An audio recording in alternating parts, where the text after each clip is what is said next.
Hey, welcome in. Well, apparently John Cleese has had enough of woke thought and cancel culture, and I'm not surprised by that, because woke culture represents the kind of stuffiness and puritanism that he and his fellows in Monty Python often mocked. Don't forget, there were protests against Life of Brian. Here, Life of Brian, the most blasphemous film ever. In New York, there were picketers outside cinemas with placards proclaiming that the troupe's name gave away its diabolical nature. Python equals serpent equals Satan. Well, these days you just replace serpent and Satan with, bigot and phobe of some kind. And that's what we see with modern wokeness. It's a cathedral. And they don't want to hear any laughter coming from the back. And they demand that you take everything they say very seriously. And they don't like it when you make fun of them, that's for sure.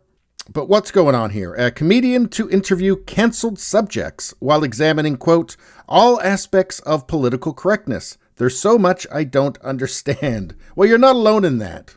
But I can say this much. They're not looking for laughter. They're looking for obedience.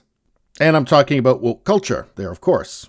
But John Cleese is taking on the topic of cancel culture in a forthcoming television series for the UK's Channel 4. The new documentary will reportedly explore why a new woke generation is trying to rewrite the rules on what can and can't be said.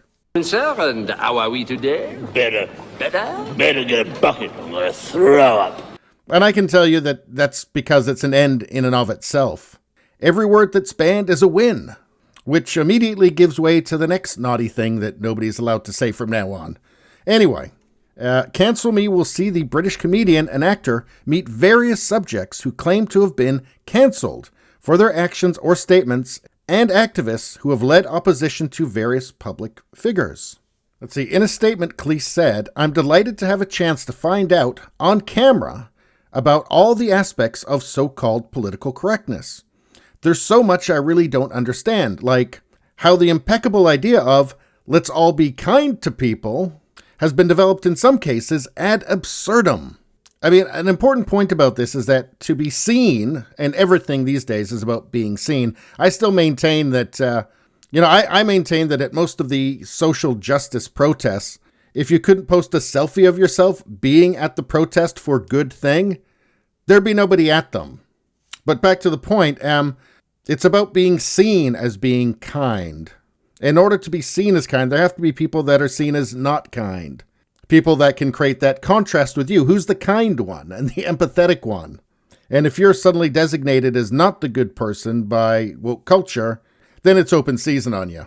In the name of kindness, of course, right? In the name of empathy, of course.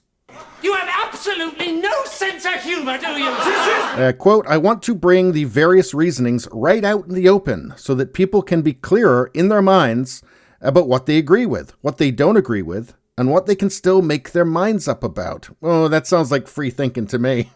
That's dangerous, didn't you know? There's probably violence, right? Now, of course, Cleese has been a target of wokeness in the past.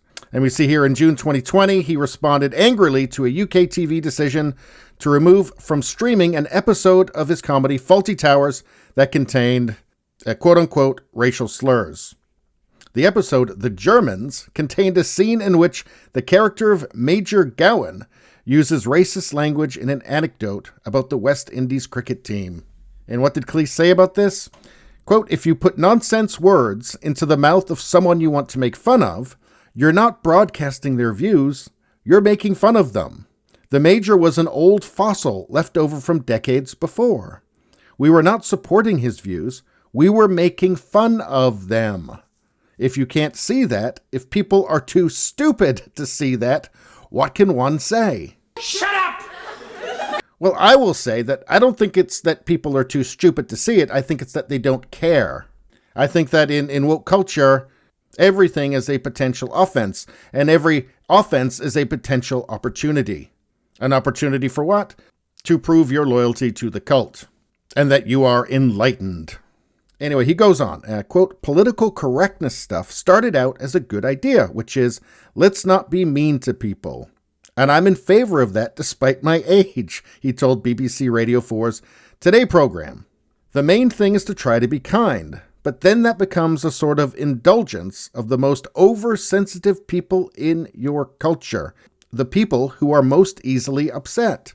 I don't think we should organize a society around the sensibilities of the most easily upset people, because then you have a very neurotic society. Oh, is that what we're in? A very neurotic society? Yeah, I think that just about covers it. Anyway, that's all I got to say about that. Please subscribe, like, and share. That really helps me out. If you'd just like to listen, there's the podcast, Radio Baloney. It's on pretty much every platform. If you look for it, you will find it. Thank you very much. I'll see you next time.